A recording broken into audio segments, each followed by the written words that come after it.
अस्सलाम वालेकुम व्यूअर्स, मैं हूँ Sitara Naya and welcome to my channel mother's guide. जब आप हामला होती हैं तो आपकी ख्वाहिश यही होती है कि आपका हमल सेफ रहे और वो हेल्दी रहे, लेकिन उसके लिए आपको कुछ हेल्प चाहिए होती है, यानी कि कुछ गाइडलाइन या कुछ ऐसी टिप चाहिए होती हैं जो आपको हेल्प करे एक हेल्दी प्रेगनेंसी के लिए। आज की प्रेगनेंसी की जो वीडियो है इसमें हम आपको वो टिप्स देने वाले हैं और वो सीक्रेट्स बताने वाले हैं जिसकी वजह से आपकी प्रेगनेंसी सेफ और हेल्दी रह सकती है इंशाल्लाह। पहली चीज ये है कि कोपिंग विद क्रेविंग। आपको प्रेगनेंसी में मुख्तलिफ चीजें खाने का दिल कर सकता है जो कि आपको पहले कभी भी पसंद ना हो, या ऐसे भी हो सकता है कि कुछ चीजें आपका ना खाने का दिल करे जो पहले आप बहुत शौक से खाती थी। इस तरह की क्रेविंग नॉर्मल होती है, लेकिन कई दफा औरतों का दिल अजीबोगरीब चीजें खाने का करता है जो कि अनहेल्दी होती हैं। तो कोशिश करें कि वो अनहेल्दी चीजें ना खाएं। जैसे कि अगर आपका आइसक्रीम खाने का दिल कर रहा है तो आप उसकी जगह दही का इस्तेमाल कर लें। इस तरह से आप एक अच्छे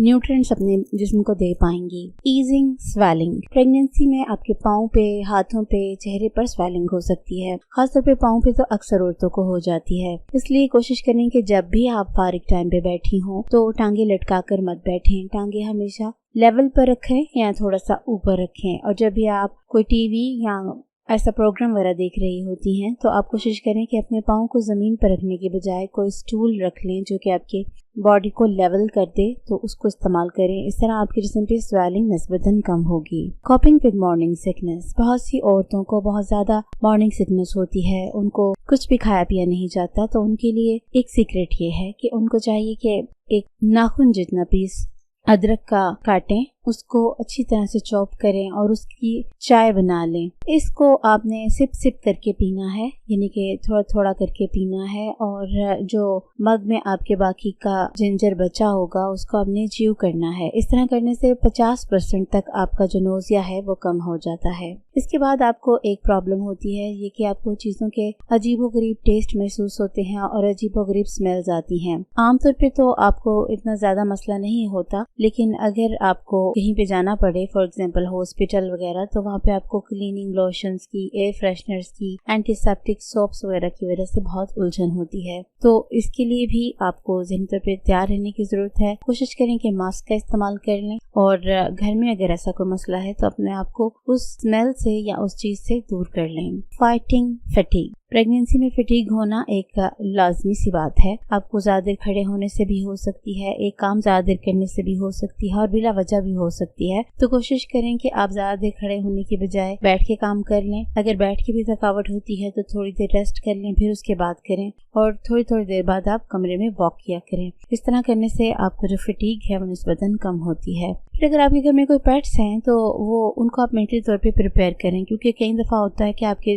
जो मानूस जानवर होते हैं जैसे कि बिल्ली, कुत्ता वगैरह, वो आपको शेयर नहीं करते। जब आपका बच्चा आता है तो वो उसको बिल्कुल भी वेलकम नहीं करते। तो आपने उनको खिलौनों से या आपने उनको इस तरह से गाइड करना है कि जब आपका बच्चा आए तो वो भी उसी तरह खुश हो जैसे कि आप खुश होते हैं। Treating back pain. अक्सर औरतों को प्रेगनेंसी में शैटिका हो जाती है, उनकी कमर में और उनकी टांग में दर्द होती है। इसका वैसे तो कोई हल नहीं होता, लेकिन आपको मसाज के जरिए उससे थोड़ा आराम आ जाता है। अगर मसाज करने वाला जो थेरेपिस्ट है वो इस चीज में स्पेशल हो कि वो प्रेग्नेंट वीमेन को करते हो मसाज, तो आपको ज्यादा आराम आता है, लेकिन ये टेम्पररी होता है। इसका आराम आपको प्रेगनेंसी ओवर होने के बाद ही आता है। Breathing easy. शॉर्टनेस जो होती है सांस की, यानी कि आपको तेज तेज सांस आता है, छोटे छोटे सांस आते हैं, सांस भर कर नहीं आता, तो इसके लिए आपको चाहिए कि अपने आप को रिलैक्स करके सांस लें। लेटते हुए अपने शोल्डर्स के नीचे पिलो रखें। औरतें ये करती हैं कि सांस ना आ रहा हो तो सर ऊंचा कर लेती हैं जबकि शोल्डर डाउन होते हैं। ऐसा नहीं करना, आपने शोल्डर्स ऊंचे रखने हैं। इससे आपके लंग्स के अंदर हवा ऑटोमेटिकली जाती है और आपको ये मसला कम होता है। Controlling labour pain. अगर आपको लगता है कि आपको लेबर पेन वक्त से पहले स्टार्ट हो गई है या आपने कोई ऐसा प्रोसेस कराया जैसे कि IVF वगैरह, तो फिर आपको चाहिए कि डॉक्टर से इसका कंसल्ट करें और वॉक करें। वॉक करने से आपको आराम मिलता है और बड़े बड़े सांस लेने हैं। फिर रेस्टिंग का बिफोर डिलीवरी, जब आपका डिलीवरी का वक्त करीब हो तो आपको चाहिए कि आप बहुत सारा आराम करें, क्योंकि उसके बाद आपको बहुत एक्सर्शन करनी पड़ती है। जब आप लेबर पेन स्टार्ट होने वाली हो या हो चुकी हो तो आप कोशिश करें कि अपने आप को बिल्कुल रिलैक्स करें, कि आपको बाद में बहुत ज्यादा देर पेन को बर्दाश्त करना होता है और उसके बाद भी आपको काफी एग्जॉस्ट हो जाती हैं आप। इसके लिए अगर आप पेडिक्योर वगैरह करा लें तो आपको उससे काफी सूदिंग इफेक्ट मिलता है। इसके बाद ये होता है कि जब आपने अपने प्रेग्नेंट होने की खबर देनी होती है तो ये बात बहुत सोच समझ के देनी होती है। अव्वल तो पाकिस्तान में आपको अपने इन लॉज के हिसाब से ये बात डिस्क्लोज करनी होती है। कई इन लॉज बिल्कुल नहीं पसंद करते कि आप उनको 3 महीने से पहले बताएं, और कुछ घरों में ऐसी कोई खास रिस्ट्रिक्शन नहीं होती। लेकिन वैसे हमारा मशवरा यही है कि जब तक आपका सेफ जोन यानी कि आपके 20 हफ्ते मुकम्मल ना हो जाएं तब तक अपनी प्रेगनेंसी को डिस्क्लोज ना करें। 20 हफ्तों के बाद जब आप सेफ जोन में चले जाएं तो फिर आप अल्लाह का नाम लेकर अपनी खुशखबरी को शेयर कर सकती हैं। गेटिंग मोर कैल्शियम, आपके जिस्म में कैल्शियम की बहुत ज्यादा मिकदार में जरूरत होती है। कई औरतों को लैक्टोज इंटॉलरेंस का मसला हो जाता है। डेयरी प्रोडक्ट खाने से उनको ये मसला होता है, जिसकी वजह से वो खा नहीं पाती डेयरी की चीजें, और इस वजह से उनमें कैल्शियम का जो मिकदार है वो कम हो जाती है। अगर आपसे कैल्शियम की गोलियां नहीं खाई जाती तो आप कैल्शियम का सिरप ले सकती हैं, लेकिन आपने लेना जरूर है कैल्शियम किसी न किसी सूरत में। मेडिटेटिंग टू रिलैक्स, अगर आप स्ट्रेस में हैं या आपको डिप्रेशन हो रहा है या आपको एंजाइटी हो रही है तो आपको मेडिटेशन की जरूरत होती है। प्रेगनेंसी में आपको मेडिटेशन जरूर करनी चाहिए। इसमें यह होता है कि आपके दिमाग में जो मुख्तलिफ काम चल रहे होते हैं, जैसे कि वॉशिंग मशीन में कपड़े डले हैं या कपड़े इस्त्री वाले हैं या अभी कुकिंग करने वाली है वगैरह वगैरह, इन चीजों से आपका दिमाग थोड़ी देर के लिए रिलैक्स हो जाता है और इसके अच्छे असरात आपके बच्चे पर पड़ते हैं। फिर प्रेगनेंसी के दौरान एक काम आपको ये करना होता है कि आपने अपने बच्चे के लिए रूम को डेकोरेट करना होता है। अगर आपका बजट कम है तो भी आपको नेसेसरी चेंजेस तो करने पड़ते हैं कि आप आने वाले बच्चे को कहाँ सुलाएंगी, क्या पहनाएंगी, और उसके लिए आपको साजो सामान इकट्ठा करने की भी जरूरत होती है। इसके बाद आप अगर कॉफी की शौकीन हैं तो आपको उसको छोड़ना पड़ेगा, या अगर आप बहुत ज्यादा एडिक्ट हैं तो फिर आपको आहिस्ता आहिस्ता करके कम करनी पड़ेगी और कोशिश करें कि जितनी आप रेगुलर कॉफी पीती थी उससे मिकदार में आधी कर दें, ताकि आपके बच्चे के ऊपर उसका बुरे असरात ना हो। आमतौर पर सिर्फ 12 ग्राम तक कॉफी आपको अलाउ होती है एक दिन में, तो कोशिश करें इससे ज्यादा आप ना पिएं। टेकिंग अ पेडिट्रिशियन, जब आपका बच्चा हो जाता है तो आपको फौरी तौर पे उसको डॉक्टर को दिखाने की जरूरत होती है। बच्चे बीमार होते हैं, बच्चों को टेक केयर की जरूरत होती है। तो अगर आपने पहले से कोई पेडिट्रिशियन पिक किया होगा, अपने दोस्तों से पूछकर या अपने बजट को देखकर या अपने घर के आसपास कोई अच्छा डॉक्टर आपने जहन में रखना है कि जब भी मुझे प्रॉब्लम होगी तो मैंने बच्चे को यहाँ लेके आना है। जब नया नया बच्चा होता है और वो बीमार हो जाता है तो आपके औसान खता हो जाते हैं और आपको बिल्कुल पता नहीं चलता कि अब क्या करना है और कहाँ लेके जाना है। और अगर आपने पहले ही ये प्लानिंग की होगी तो आप उसको बेफिक्र होके वहाँ ले जाएंगी। Taking photos of your belly, ये आपके अपने ऊपर है, आप इसको करना चाहती हैं या नहीं करना चाहती, लेकिन है ये एक फन। अगर आप बाद में कभी जिंदगी में देखेंगी तो आपको बहुत मजा आएगा इस चीज के लिए कि कितने हफ्ते में मेरा कितना पेट था और कितने हफ्ते में क्या चेंजेस आए थे और मैं कितनी मोटी थी और अब मैं कितनी कम हो गई हूँ वगैरह वगैरह। तो आप ये एक डाटा रख सकती हैं अपनी यादों के लिए। गोइंग टू प्रीनेटल विजिट, आपको रेगुलर डॉक्टर के पास जाने की जरूरत होती है। ये कॉन्सेप्ट गलत है कि आपको पहले 4 महीने नहीं जाना, फिर आपने बिल्कुल आखिरी महीने में चले जाना है डॉक्टर के पास। तो आपको थ्रू आउट प्रेगनेंसी कुछ सप्लीमेंट्स, कुछ केयर, कुछ इंस्ट्रक्शंस की जरूरत होती है, कुछ आपका मुआयने की जरूरत होती है। तो आपको डॉक्टर के पास प्रॉपर विजिट्स करने चाहिए। अगर आप प्राइवेट नहीं अफोर्ड करती तो भी आपको गवर्नमेंट हॉस्पिटल में भी रेगुलर विजिट्स करने चाहिए, ताकि जो भी प्रॉब्लम हो साथ साथ डिटेक्ट हो जाए और आपकी प्रेगनेंसी सेफ और हेल्थी रहे। उसके बाद जो आपको प्रेगनेंसी में विटामिन दिए जाते हैं उसको आपने जरूर खाना है। कई औरतें ये करती हैं कि सुबह सुबह विटामिन खाती हैं, उसके बाद मॉर्निंग सिकनेस की वजह से उनको वॉमिट हो जाती है और वो सारे विटामिन बाहर निकल जाते हैं। तो इस तरह के विटामिन का कोई फायदा नहीं होता। अगर आपको ज्यादा मॉर्निंग सिकनेस है तो आप विटामिन का टाइम चेंज कर दें। आप खाने के साथ उसको खा लें या आप उसको ऐसे टाइम पे खाएं जब आपको कम नौजिया होता है, ताकि आपके जो विटामिन है आपके जिस्म में अपना रोल प्ले कर सकें। ईजिंग हार्टबर्न, अक्सर औरतों को प्रेगनेंसी में सीने में जलन का मसला होता है, तो उसके लिए टिप ये है कि आप आइसक्रीम का इस्तेमाल कर सकती हैं या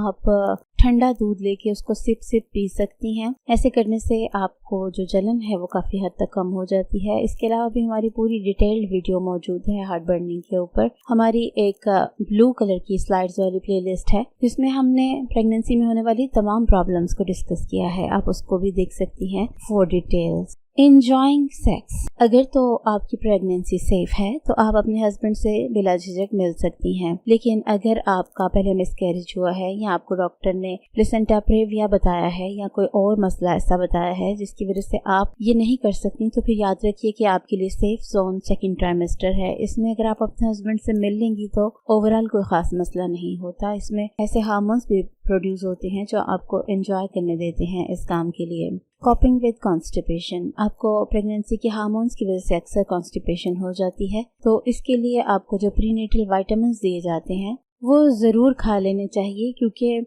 उससे आपका जो स्टूल है वो थोड़ा नरम हो जाता है और आपका कॉन्स्टिपेशन का मसला हल हो जाता है। लेकिन इसके साथ साथ आपने पानी वाफर मिकदार में पीना है। हैंडलिंग अनसोलिसिटेड एडवाइस, अक्सर प्रेगनेंसी में ऐसा होता है कि जितने लोग उतनी बातें हैं। जो भी औरत आती है वो अपने एक्सपीरियंस से आपको मुख्तलिफ मशवरे देती है, लेकिन आपने अपनी बॉडी को खुद जज करना है कि आपको किस चीज़ की ज़रूरत है और किस चीज़ की नहीं है, क्या आपके लिए बेहतर है क्या नहीं है। हमारी वीडियोस आपकी हेल्प के लिए मौजूद हैं, इसलिए आपको ज़रूरत नहीं कि हर दूसरे बंदे से फालतू की एडवाइसेस लेके अपना दिमाग को ओवरस्टफ करें। सूदिंग इची स्किन, प्रेगनेंसी में आपकी स्किन इच करती है यानी कि खारिश होती है। उसकी वजह ये होती है कि स्किन स्ट्रेच हो रही होती है आपकी बेली के बढ़ने की वजह से। इस पे कोशिश करें कि आप विटामिन ई और कोकोआ बटर का लोशन लगाएं। अगर आपको बहुत शदीद किस्म की खारिश है तो फिर आपके ऊपर आइस पैक लगा सकती हैं। फिर उसके बाद आपको ब्लड का ध्यान रखना चाहिए कि आपके हस्बैंड का ब्लड क्या है, आपके बच्चे होने वाले का क्या है, आपका क्या है, और आपके पास क्या इसका अरेंजमेंट है कि अगर आपको ब्लड लगे तो आप फौरी तौर पर किससे रब्ता करें। तो इस चीज़ को भी आपने जहन में रखना है और कोई ना कोई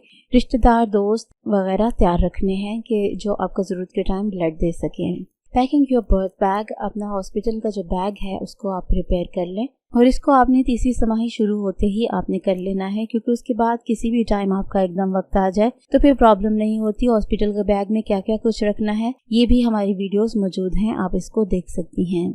ईजिंग योर फियर, प्रेगनेंसी में आपको बहुत सारे फियर्स होते हैं कि कहीं मैं जिंदा बचूंगी या नहीं, कहीं मेरे बच्चे को तो कुछ नहीं हो जाएगा वगैरह वगैरह। इस तरह के जो फियर्स हैं उनसे लड़ने का तरीका यही है कि आप ज्यादा से ज्यादा नॉलेज रखें कि ये प्रोसेस किस तरह होता है और किस तरह से सर्वाइवल हो जाता है। ईजिंग फुट पेन, अक्सर औरतों को पाँव में दर्द होती है प्रेगनेंसी में, तो उसके लिए सीक्रेट ये है कि आप सॉफ्ट किस्म के जूते इस्तेमाल करें, ओपन शूज इस्तेमाल करें ताकि आपके पाँव में दर्द ना हो। गोइंग इनटू लेबर, जब आप प्रेगनेंसी में लेबर में जाती हैं तो आपको चाहिए कि बड़े बड़े सांस लें, वॉक करें, टीवी वगैरह लगा लें ताकि ध्यान आपका थोड़ा सा डाइवर्ट हो जाए, लेकिन साथ साथ आपने वॉक करनी है और इंतजार करना है कि कब आपका वाटर बैग लीक होता है। वाटर बैग लीक होने के बाद भी आपको काफी टाइम दरकार होता है, तो इस तरह से आप अपने आप को लेबर के लिए प्रिपेयर करें।